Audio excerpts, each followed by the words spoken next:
A24's newest film, The Smashing Machine, starring The Rock, just released a couple days ago, and it's based off the true story of Mark Kerr, who was a real-life person that was up and coming and on the rise when UFC was in its very premature early days. It shows him battling his addiction for pain medicine while trying to regain his fame in the world of UFC, and all the struggles that he faced with his wife, Emily Blunt. And the reason why I wanted to talk about this is because this is the first time since maybe Snitch that we've really seen Dwayne Johnson step out of his comfort zone and do something other than the typical macho action hero that's constantly beating up bad guys. This is definitely a different side of him where we actually see him have to act. He can't just rely on his charisma and his physical prowess beating up a bunch of mindless bad guys in Disney movies and superhero movies. He actually has to make us feel in this. And based off of the trailer alone, I am so excited to see this because, again, it's a side of him that we haven't seen before. I'm very curious if The Rock can pull off a movie directed by one of the Safdie brothers, who's done things like Uncut Gems, Good Time with Robert Pattinson. He also starred in Oppenheimer as one of the characters there. This is a really talented filmmaker, so the fact that he saw potential in The Rock speaks volumes. As we all know, The Rock's career has been kind of on the downslide. He isn't good at taking a loss whenever something comes out that he's in that doesn't do well at the box office. He's always coming up with excuses like, oh, if you move the numbers here and there, it's actually profitable, and oh, it's this person's fault that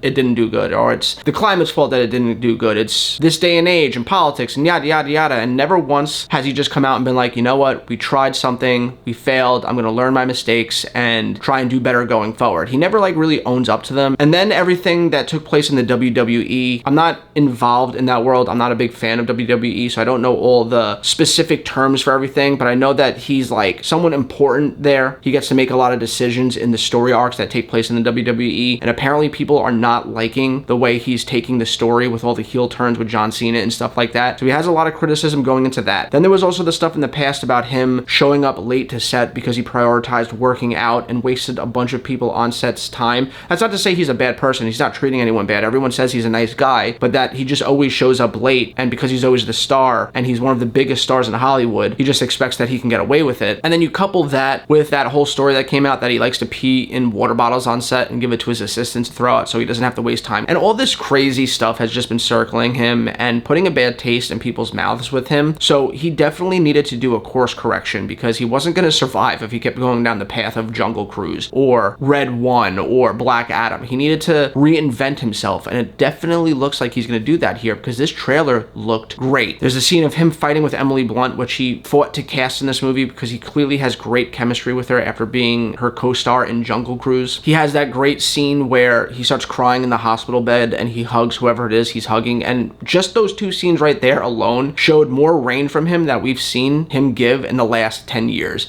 And I, for one, am very excited to see where this goes. Also, one of my favorite songs of all time, played by Frank Sinatra, was in the trailer, so I'm a little biased. Anyway, let me know what you guys think in the comments down below. Are you excited to see this movie? Are you excited to see The Rock tread new grounds that we haven't really seen him tread before? Let's talk about it down below. And as always, I hope you have a great rest of your week, and I'll catch you next time.